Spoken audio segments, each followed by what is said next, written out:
Check. Okay, cool. Yeah, I got about 9 things going on right now. I'm playing a poker tournament. I'm watching Hurreditary, and I'm in the middle of like 5 other conversations and doing a bunch of other things like laundry and probably feeding myself at some point. But I had a busy fucking day. Don't want to fucking get into that shit, but I really needed to just take my mind off of shit, so I over leveraged myself, and now I'm doing about 9 things. So, all that being said, I'm watching Hereditary. I've all right. Up front, I've seen Ari Aster's other movie, Midsummer, and really liked it. I've heard a lot of people saying that this movie is really hard to watch, and it's one of those it's a horror movie, but it's so psychological horror that it is like kind of difficult to interpret, I guess.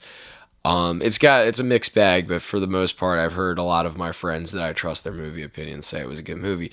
2 things I do know about it is someone gets decapitated, and there's a girl that has a weird, I guess, deformity or face. I don't know if it's prosthetic. I don't know if the actress looks like that, so I'm gonna hold my judgment on that. But I do know that an overarching theme in Ari Aster's work is that he has a penchant for putting physical deformities on screen. I'm not entirely sure the motive. I know that the motive for him writing his films is very fucking whack. He wrote and directed Midsummer, and when asked like what his like intention was, I guess I forget how it was phrased, and I'm kind of relinquishing that I know the full story now that I started this, but yeah, he was asked like what I guess like what his favorite aspect of it was, or in some way, shape, or form like what he liked the most, and apparently he didn't really care at all about the stuff that was like the selling point in Midsummer, which was the cult and I guess like ritualistic killing element of that film, which everybody really enjoyed, and it was really fleshed out and really well done. He was more interested in the love triangle, or not triangle, but I guess like the love like quarrel, like the drama that unfolds from a relationship, and felt that that was more of the pertinent thing, even though if you kind of like, I guess it is important in Midsummer because like it's supposed to be like a metaphor for relationships and finding new relationships and things that are like supposed to be more like vague, and I guess uh, vague is a good word. I'm not going to keep building on that. I'm too tired. But yeah, like more like fringe and I guess like unique things. Like that should be more what you embrace and get that familial feeling from in your pursuits rather than like kind of this humdrum like going through the motions and the routine. So it makes sense in the context of that, and I guess like he has a thing for relationships and putting relationships into a story for that reason, to kind of play around with those elements. But yeah, like I don't like that was just one incident. I just know those 2 things about this film, and I don't really know much about this. I believe the title has some like this is a guess. I haven't seen it. I think I've tried to watch it a couple of times, but just never gotten around to it. And also like Midsummer ruled. I've seen that movie twice now. I saw it in theaters. And here's a fun little fact about me. I like going to the movies alone. I'm one of those people where I don't care about what you like. Like you could be like one of my best friends, and we could have just vastly different fucking interests, and like I still usually find reasons to enjoy people, or some aspect is like likable. I find traits that are different but interesting, and that's how I formulate my friendships around. As you can fucking see on my other podcast, Jake and I are the same goddamn person. It's annoying as fuck to listen to us, but shout out Jake, see more. But yeah, like like this is one of those movies where like there's some that I have to go by myself, because like I really enjoy going by myself. I would prefer to go by myself, but like who the fuck am I gonna go bring to see Midsummer? And I was like kind of pondering this too. Like I wouldn't really bring a girlfriend because that's not a good idea. And kind of like walking into it, I knew it was about a chick that joins a cult. And that seems to be the bruise on the peach lately. Chicks seem to be into true crime and cult shit all of a sudden. Like in the last 4 years, it's really amped up. And I'm not entirely sure why. I think it probably has a lot to do with Netflix. And like they're choosing just true crime shit. And both of these serial killers and fucking cults are like the bulk of these subjects like that they choose to make these documentary series about. That's another gripe too. Netflix, just make a fucking documentary. It's 90 minutes and just fucking get over with it. Tiger King sucked dick. Literally, but no, it was a terrible fucking documentary. Completely broke a bunch of the codes of ethics that you should bring when trying to broach a subject like, as unique and interesting as that, or made individual documentaries on each of them. They're not really intertwined enough to make that interesting the way it was cut together. It could have been an episode that was 90 minutes. Go fuck yourself and figure out how to write shit better and quit trying to stretch out your runtime to keep people on your fucking app. So, I forget what I was fucking talking about before that. Serial kill, like cults and serial killers right now. It's like all these chicks seem to like it. So like having that in mind, I don't like want to, end up ruffling some feathers by being like, yeah, let's go see this movie about like a chick who leaves her boyfriend to join a cult. But like, I don't think a girlfriend would be going. I didn't have any friends that I wanted to bring that were in my vicinity because I was living down in New Orleans at the time and didn't really know anybody. It was like, hey, you want to go see a weird fucking movie and get really high? It just didn't seem like I had anybody that was willing to participate in that that event. Fuck, dude, I'm tired. I'm beat. This might be a two-parter, but they're all two-parters technically. I'm fucking retarded. Anyway, but yeah, I ended up watching this movie sitting next to the most like Louisiana hillbilly fucking or Cajun swamp people family that they could you imagine a postcard of white people that look like they're from Louisiana, and these were them. There was a mullet involved, and it wasn't the dad. It was, I think, one of the middle children or cousins. And then there was just like there's a gaggle of kin that walked in. So there's about roughly 5 of them, and the youngest one who sat next to me was, I would have to say, no older than 12, maybe 13. But with that in mind, seeing Midsummer, if you've seen that movie, there's a lot of graphic nudity that's not exactly like visual, like aesthetically pleasing graphic nudity. It's pretty fucking weird. And there's like parts that I'm like the chick putting her pubes in the guy's pie is like so muddling. And that kid and I was baked. So I was laughing at fucking everything because that movie is fucking hilarious. That movie is one of the funnier fucking movies for like such a dark horror that I found myself laughing at the little mosh pit thing they do at the end because the sound effects of the chicks just like running to fucking together is the funniest fucking sound. I might try to fucking splice that in here somehow in this, but like, yeah, it's fucking great. If you haven't seen fucking Midsummer, go see it. I highly suggest it. It's fucking hilarious, and it's a pretty damn good story. It's pretty interesting. It's pretty fucking gory. But yeah, enough about fucking Midsummer. I got 2 minutes left. All right, so we're watching Hereditary, and it's probably gonna have some relationship shit. I know for a fact Hereditary is probably referring to mental illness because I haven't heard much about this film, and I know somebody has put it that way, but that was like just an oversimplification that they gave me, which is like, yeah, it's kind of about like mental hereditary diseases, which I'm in line to get. I've got Alzheimer's and all sorts of other ailments in the family, and then in the old noggin. So I'm sure one of these days schizophrenia is eventually going to take over. I'm going to fucking use this podcast platform in a way to end up getting myself incarcerated, if not at the least incriminated. So everybody should wait for that episode. It's going to be episode 25. I have no idea. This is fucking I earned that one.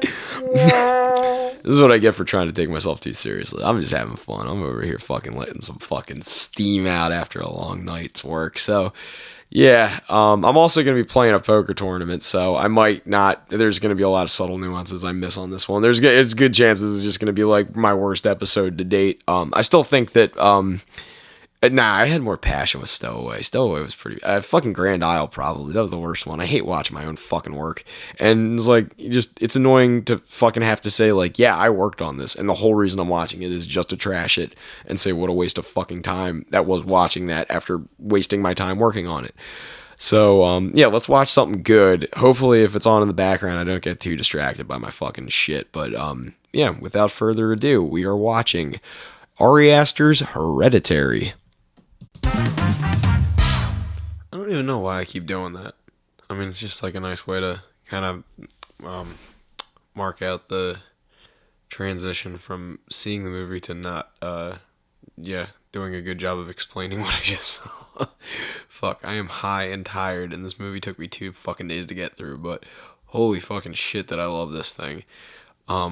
First off, well fucking done, Ari Aster. Did not fucking disappoint. This is his second, like, big ass movie. I guess, like, feature film with wide release that he has, well, first one, but he's made two, and I think he's working on a third right now. Thanks COVID for fucking that up, because this was great. I fucking loved it, especially in comparison to fucking Midsummer, because I like Midsummer so much for so many reasons, and then this one, I liked it for similar reasons, but it was done entirely different, and you're never you never really know what you're going to expect next. There's a lot of suspension of disbelief that you gotta like work your way through, while still kind of like I don't really know where to begin with this one. I really fucking liked it though. And one of the things with Midsummer too is that you're kind of giving clues along the way, about what you're seeing, and this one wasn't quite as clear as Midsummer was, but like the clues are kind of there. I picked up on there being this uh, there's like cycles of things, and like the cycles of things are like represented in like either things being smaller things like the houses within the other house, or like there's a tree house. They drive the same car. I can't really tell if that was like intentional, to like do, like everything seemed very deliberate in this movie, but like yeah, they drive like the same Volvo lesbian limousine thing, and that shit, I kind of noticed that like it's either shot or framed in a way where like they're never kind of like in the same spot or like facing the same direction, and then at one point they just, I guess there's only one car for most of the second half of the movie, which I don't know if that has some symbolism or is supposed to be some kind of like metaphor that's building off of the way that the daughter dies, which like I'm gonna completely change gears here because I don't have anything further fleshed out than that. I'm really fucking tired. But I'm having fun with this. So and like watching this was fucking great too. I'm sorry my monotone voice is even putting me to fucking sleep too. Jesus fucking Christ. I'm not gonna be doing a good job of fucking selling people on this movie, but holy fucking shit, like my mind is blown. I was expecting to like, kind of get a similar thing, kind of the way I can't remember the fucking dude's name that did it. The guy that directed Blue Ruin and Green Room. Someone pointed out how like very similar those films are, and although they are their own distinct thing, and I like both of them, they do kind of blend. If that makes sense, they hit the same beats. They have a similar, not outright same, but like a similar story arc, and the kind of like the resolution is very dismal, if not just like kind of the same thing, not really, but I'm not going to dwell on that. I like both Green Room and I like Blue Ruin, but this, it doesn't suffer as a parallel to the other film that Ari Aster has done. It has its own distinct way of kind of wrapping things up. It there's so much you can get from just like sitting back and enjoying this movie the way that you would enjoy like a Kubrick movie or like a Francis Ford Coppola movie, where you're just kind of along for the ride, and every little bit of like scenery, framing, like every shot is done like a way where like you can tell that a lot of time was taken. Like the set design is done very deliberately, especially with like the houses being representative of I want to say like it has to be like cycles, and like Hereditary also implies, like I think I said in the beginning, the first part, that the Hereditary thing, I think it was like mental illness or something, that you're kind of passing down. It turns out I was a little bit wrong. It turns out that it's Satan. You just you end up being a child of Satan, when shit happens. Like if you accidentally kill your younger sister,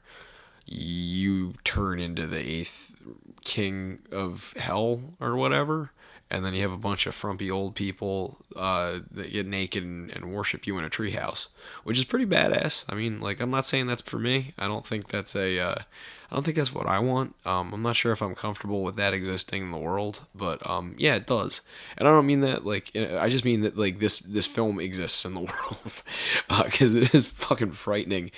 I like the way it's very it's teased.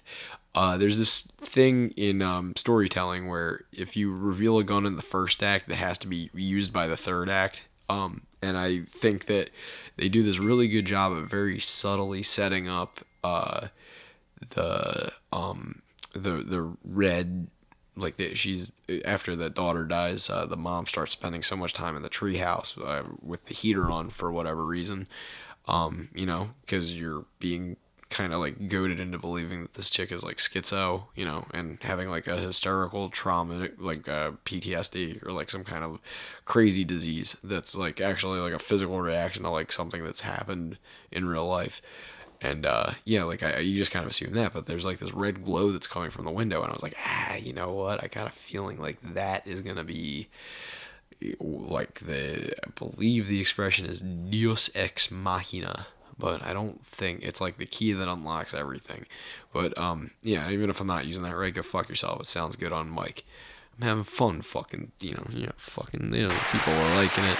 Need a little positive reinforcement tonight. Thank you guys. Yeah. Yeah, make myself laugh over here.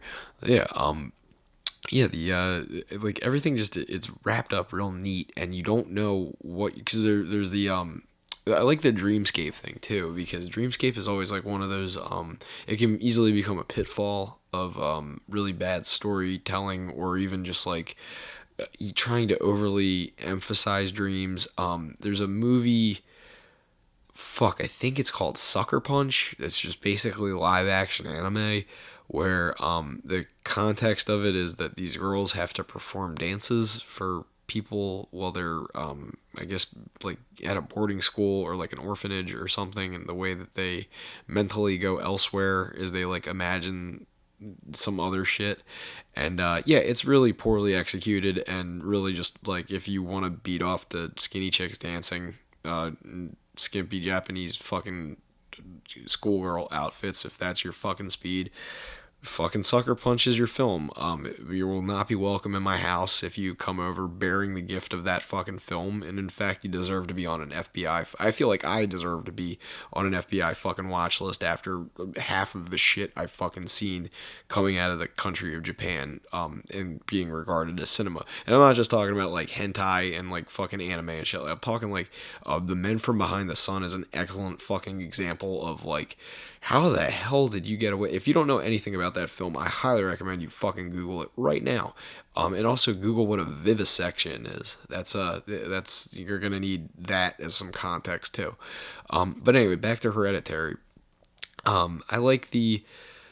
I just liked it. I was a little tired. I'm fucking allowed to say I just liked it, but no, it was cool. I think that Ari Aster, saying what he said too about like how he doesn't really like, at least in regards to Midsummer, he was like, I'm more interested in like the relationship aspect of the film, and having that in mind, and knowing that this was his work where it was like a little slightly under, people said it was slightly underdeveloped. I get that.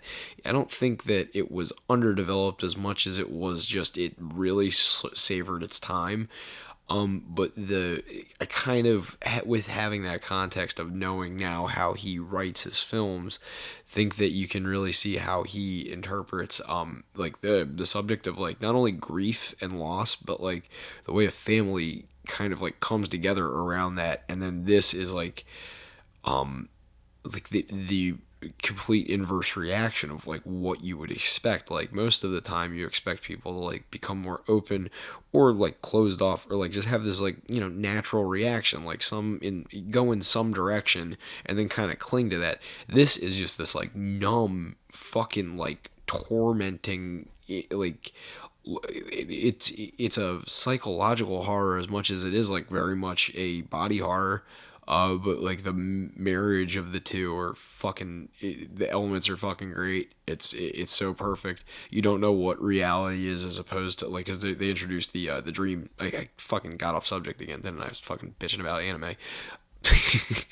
Yeah, I have a problem with that. But anyway, yeah, like the dreamscape shit. You don't really know what's real and what's not real, and the mom sleepwalking and then telling the story about like covering her kids in kerosene or some shit.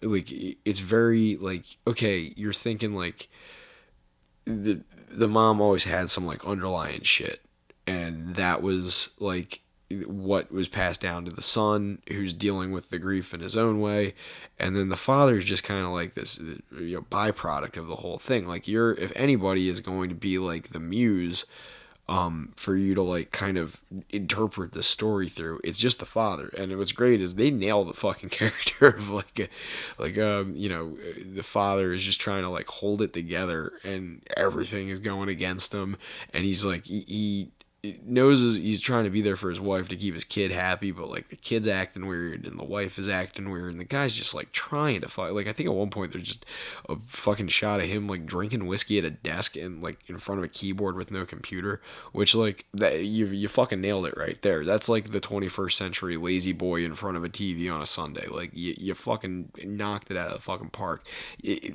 Like the just like the thought behind every like little aspect of this too really shines, and like the building tension they do between every I wouldn't call it like an action sequence, but like kind of there's like, I would say like, I guess scare sequences is the best way to put it, but there's like this ebb and flow of like you feel like you're awake for a second, and then you're unsure if you're awake or if you're in a dream sequence, or if there's a hallucination, or if it's a flashback. And then there's these like kind of like weird thing with mirrors too, where they don't really show what you're looking at, but it's kind of like a nod to like them being aware of the daughter being there.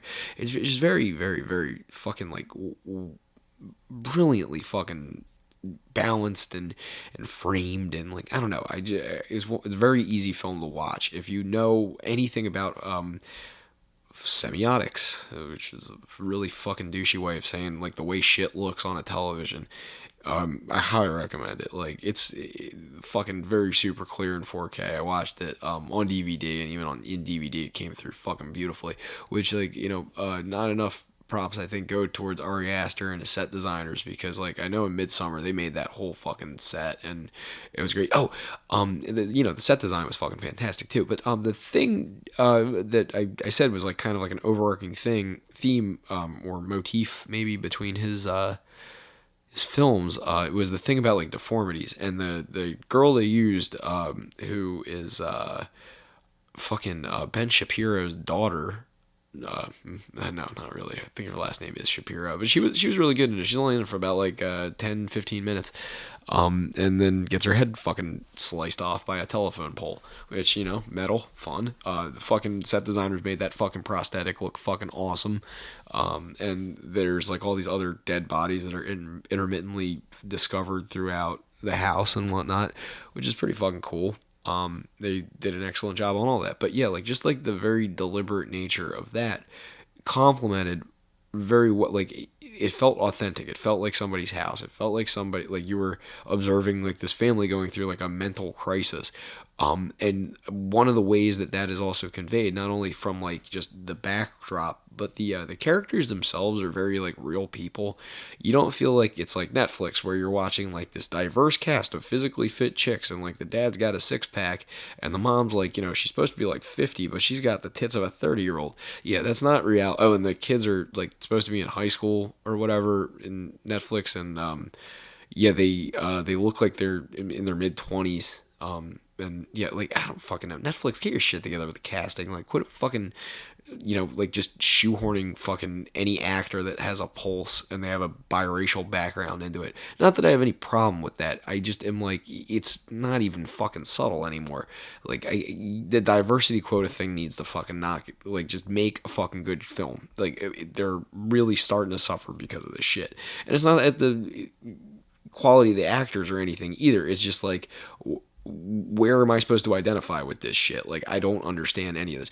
Ari Aster, though, he made like a very fucking identifiable film, because you're like, wow, these look like some people that could be my fucking neighbors.